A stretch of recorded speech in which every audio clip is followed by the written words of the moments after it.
Welcome to IDFC First Bank Presents Leaders of Tomorrow Season 11. I'm Ritwika Gupta. Now, India's creator economy is flourishing as a new wave of creatorpreneurs are using digital platforms, social media to monetize their creativity.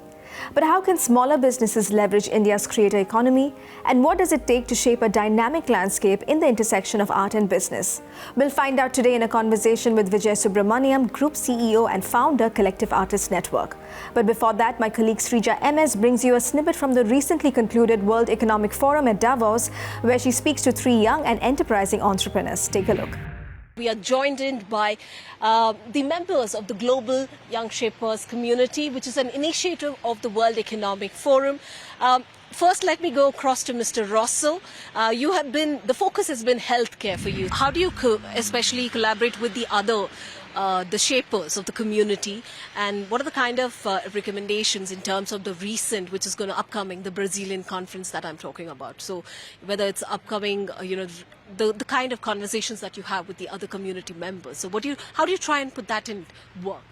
All right. So 50% of the global world population is under 30 years old. And the Global Shapers is this community of the World Economic Forum for young leaders under the age of 30, right? So as of now, I am coordinating the youth committee for the next Brazilian National Conference on Science, Technology and Innovation, which is going to happen in June 2024 in Brazil at the federal capital. And that's going to set the agenda for science technology policy in Brazil for the next 10 years until 2035. And the youth engagement is very important because if you are in your 20s, you have 60, 70, maybe 80 years of life ahead. And the decisions we make now are going to impact our future life. And the Global Shapers is a very important community to leverage all that. Thank you, Mr. Rosso. We have Mr. Alok as well joining us here on Times Network. He's a member of the WEF, the World Economic Forum, and also a pioneer in 3D printing as well. Now, how do you what are the current and the future applications of the 3D printing? Critically, we're seeing massive changes happen in the healthcare sector, and a lot of these changes are happening where healthcare services are now no longer a one solution fits all. It's soon moving into a model where it's precision and personalized to suit the needs of the individual. So small examples of in the future healthcare being personalized to an individual. Whether someone's in the surgery room, then you're potentially looking at creating an on-demand tissue or an organ that can be used for transplantation.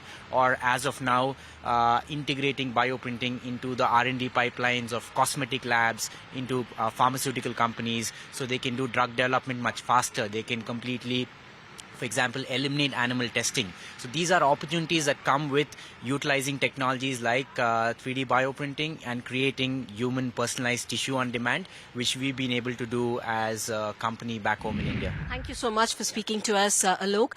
We also have Aurora. Ms. Aurora, you have been at the forefront in terms of regenerative economy and sustainability. And I think Zero Plus has been your initiative. Now, how do you use that to transform regenerative economies? Well, thanks for this question. It's an honor to talk about how we're going from sustainability to regeneration, which is a new concept to global conversations.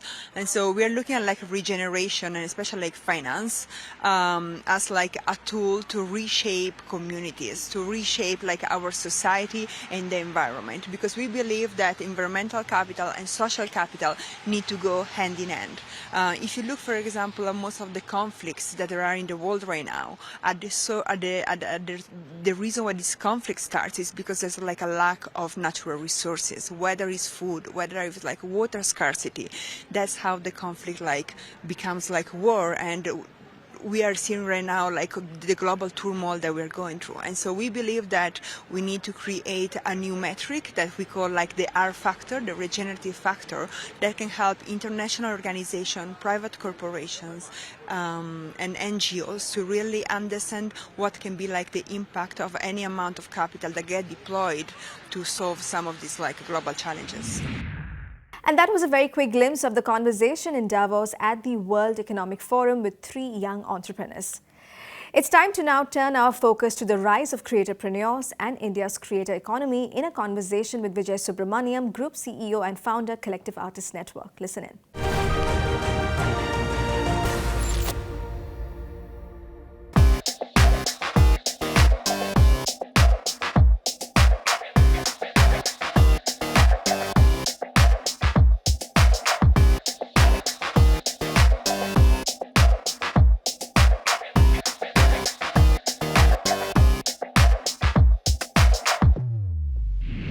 Vijay, thank you so much for joining us today on Leaders of Tomorrow. Thank you for having me here.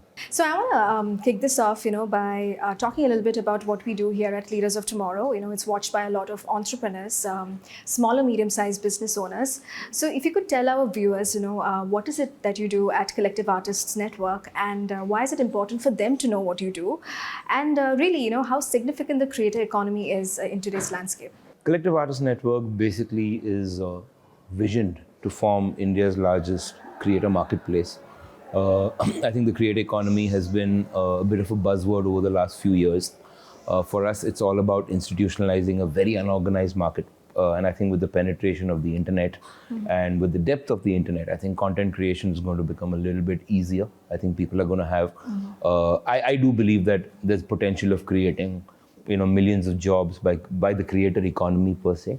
I think we've had our deep expertise in building talent, corporate brands, and communities over the last decade plus through our businesses that we built and through the legacy of our business.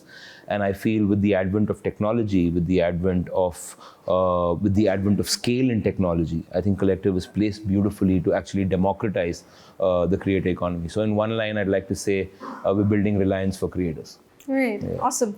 I came across this term recently, creatorpreneur, and I had a lot of questions. What does that mean? And how would you define that? Of course, it's an amalgamation of the term creator or creativity and entrepreneur.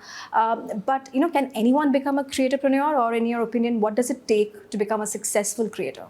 Well, it's a question that gets asked a lot. I think fundamentally today, if you have creativity, if you are in a position to put out content which can garner an audience, right? However small, big or large the audience is. What is a creatorpreneur? It's effectively a brand that has a captive audience to engage with for commerce. I think today, as businesses scale across the board, what I'm seeing with the cost of making content becoming so much easier. If you have your own distribution, which is your own social media channels, if you have your own captive audience, which is the community that sits there, you can power commerce through it, right? Either you can create content for it, or you can create your own brands for it. So I think we're in this beautiful stage right now, right? And I think I'm really excited for the next 5 to 10 years. And I feel the next decade is going to be the decade for the creator economy. I think the previous decade was about democratizing retail, if it was about internet, if it was about all of that. Remember that everything that India has built in the last 10 years, from a private equity investment, capital markets perspective, is all to build access of data and content, right? The creator economy is nothing but sitting on the coattails of that for success. So when people ask me, is this a business that's going to scale? Who doesn't want to be famous? And who doesn't want to be rich while becoming famous, right? And the best way of becoming famous today is by being a content creator. It's the fastest route to fame. So I think creatorpreneur as an idea is over. If you actually simplify it, it's actually a brand, which here's the creator. It's their own distribution, which is their own social media, and it's their own commerce, which could be content or products. Right.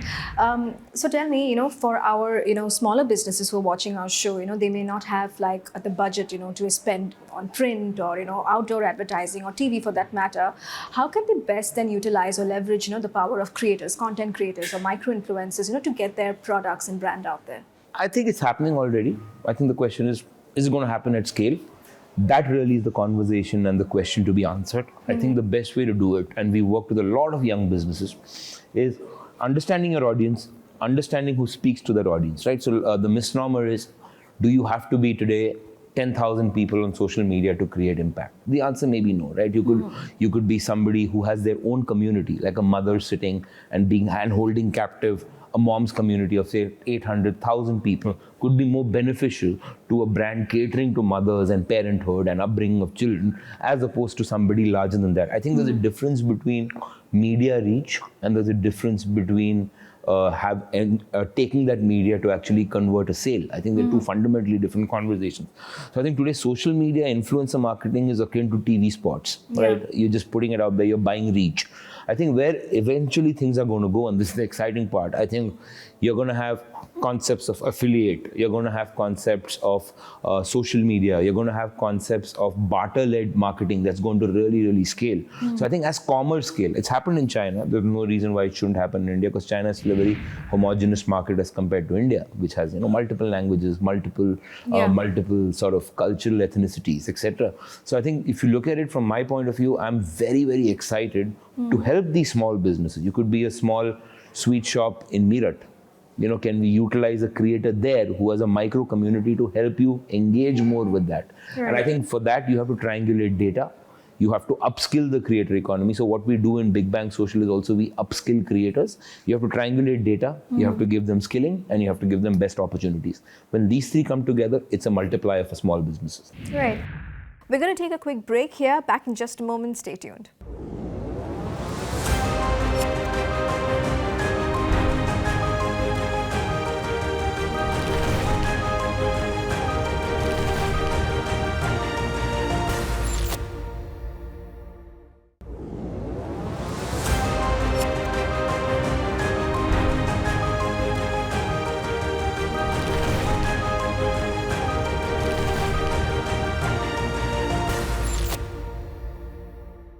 Welcome back. You're watching IDFC First Bank Presents Leaders of Tomorrow Season 11 in conversation today with Vijay Subramaniam, Group CEO and Founder, Collective Artists Network.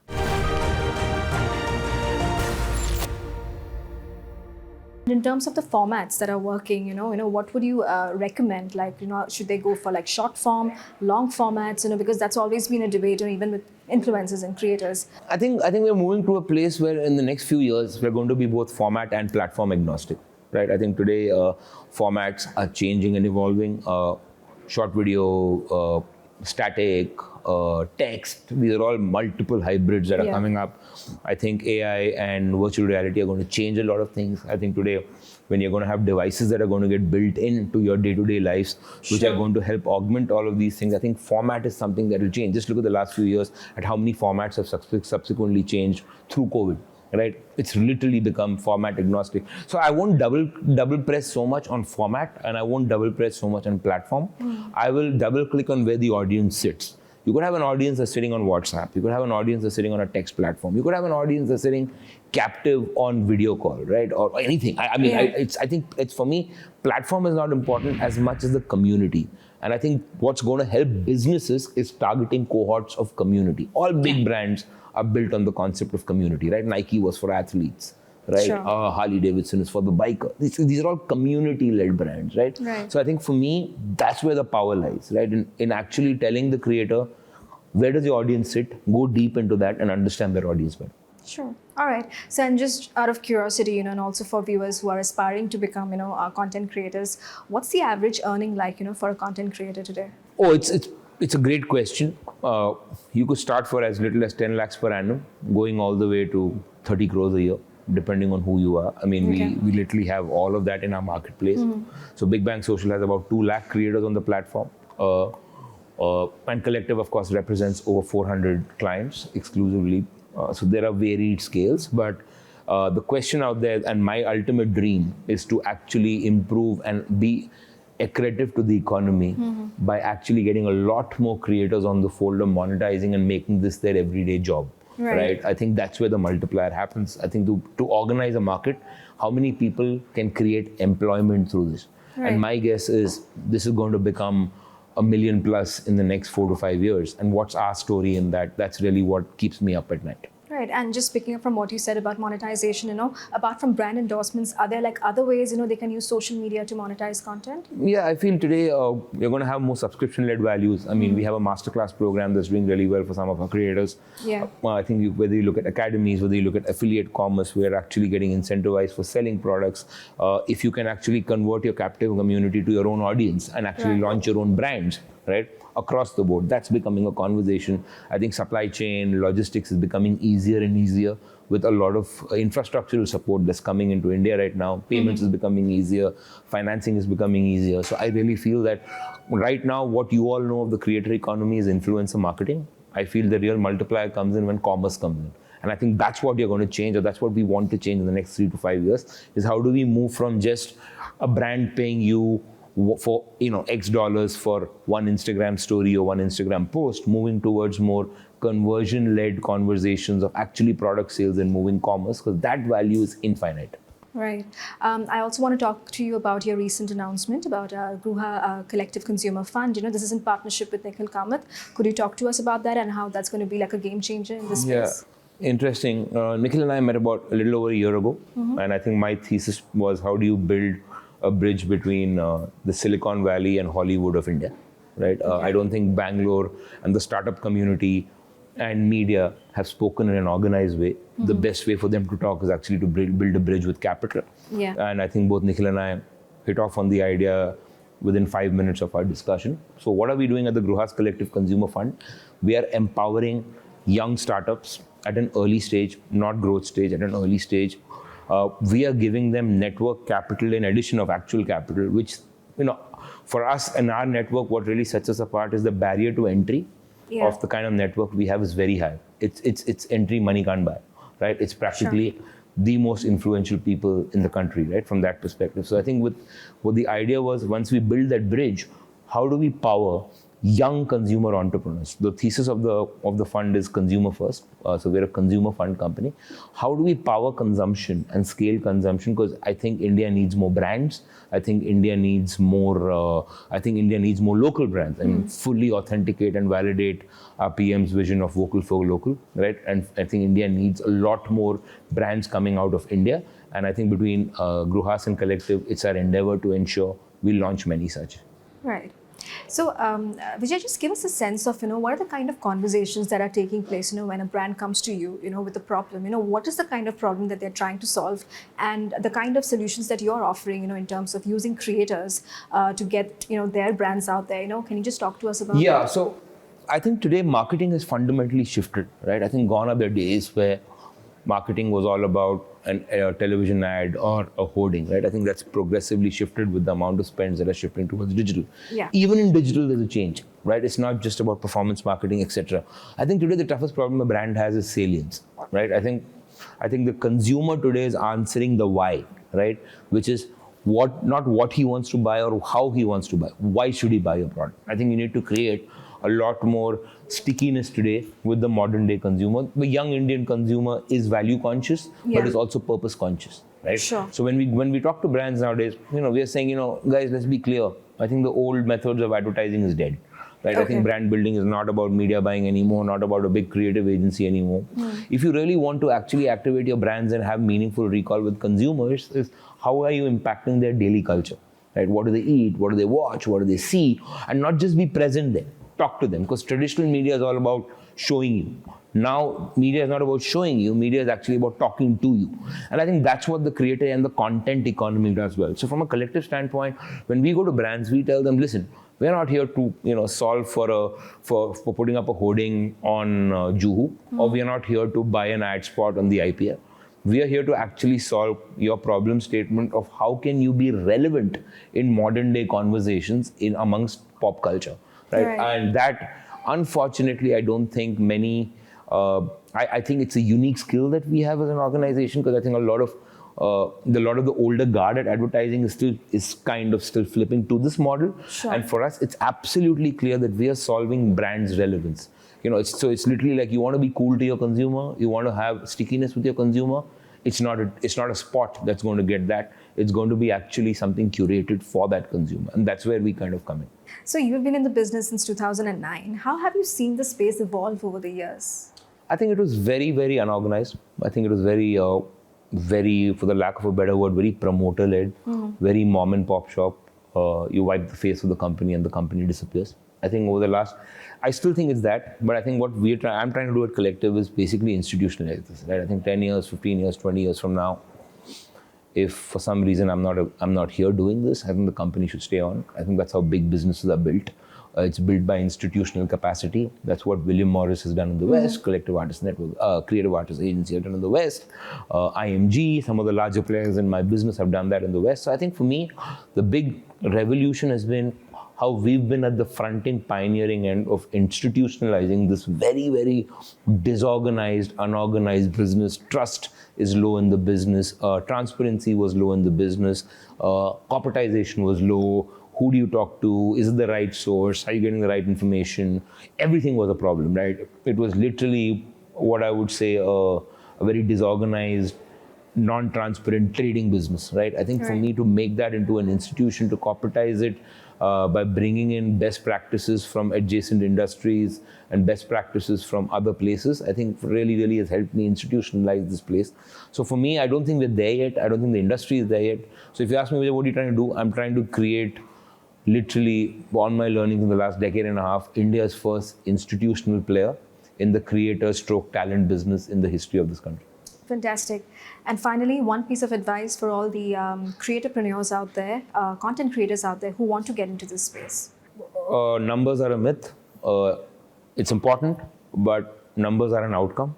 I think you have to start with why you deserve my attention. I think the more you answer the why, I think the how will automate. I think there are hacks to crack growth, but I think fundamentally people need to understand what is your purpose. So if you're creating content, how are you different than 400 people creating content in the same genre? I think that's really the fundamentals of content creation. It's why you watch OTT shows, you watch a film. I mean, there are hundreds of films that come out. Why do you like a particular film? It's because something about the why of that film really hit out to you. So I think my thing to content creators is don't get anxious with just numbers. Understand what numbers are telling you. It's more important to interpret your data than just to look at data. So it's not about the following. It's about how much of that following is actually engaged, because that's really where the future is heading for you to make money. It's not going to be about just having millions of followers. It's going to be actually having thousands or tens of thousands of engaged followers. That's really going to be the big factor. So focus on the purpose of actually identifying why you belong. Well, fantastic. I think that was a really enriching conversation. Thank you so much for joining us. Thank you for having me. With that, it's a wrap on this episode of IDFC First Bank Presents Leaders of Tomorrow Season 11. We hope you enjoyed the conversations. Thank you for watching. Goodbye.